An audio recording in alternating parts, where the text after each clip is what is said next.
বন্ধুরা, আপনারা বাড়িতে তো লুচি তৈরি করে খেয়েছেন ময়দার। আমি আপনাদের দেখাচ্ছি আটার লুচি। কত সুন্দর ফুলেছে দেখেছেন?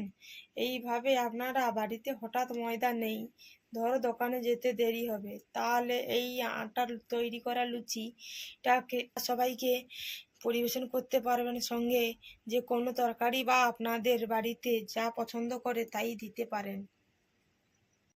নমস্কার বন্ধুরা, রুম্পার সোনা হিসেবে সবাইকে স্বাগতম জানাই। আশা করি সবাই ভালো আছেন। আজ একটা নতুন রেসিপি দেখাবো, চলে আসুন। এক এক করে লুচিটা ভেজে নেব।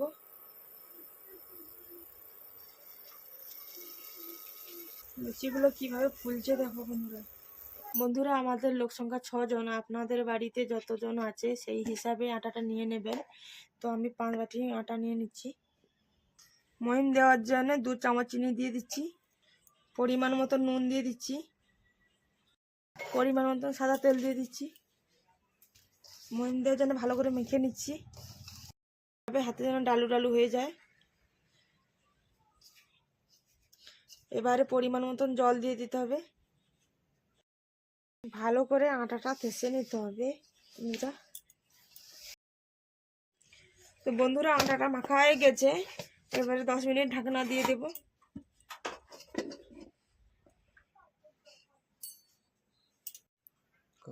তারপরে আলু কষা হবে। আমি আলুগুলো আগে ছিলে নিচ্ছি। আলুগুলো কেটে নেব। আলু কাটা হয়ে গেছে। এবারে 2টো পেঁয়াজ, একটা টমেটো, এক টুকরো আদা, 10টা রসুন সুটি, 3টে লবঙ্গ, এক টুকরো দারুচিনি, 3টে গোলমরিচ, 3টে এলাচ, 2টো তেজপাতা, ধনে পাতা, টক দই, এগুলো বন্ধুরা পেস্ট করে নেব, গুঁড়া করে নেব। এবারে বন্ধুরা দেবে রাখা আটাটা লুচি তৈরি করার জন্য লুচি কেটে নেব।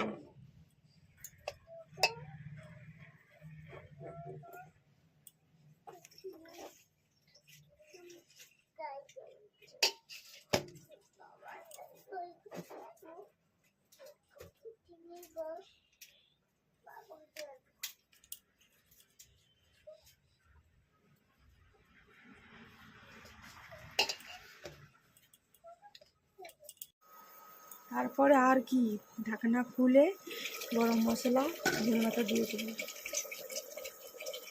তারপর প্লেটে সবাইকে পরিবেশন করে নেব। আর বন্ধুরা, ভিডিওটা যদি ভালো লাগে লাইক, কমেন্ট, শেয়ার আর সাবস্ক্রাইব করতে ভুলো না, জানো কেননা আমাদের চ্যানেল নতুন নতুন আইটেম ভিডিও পাবেন। আর সবাই ভালো থাকবেন, সুস্থ থাকবেন।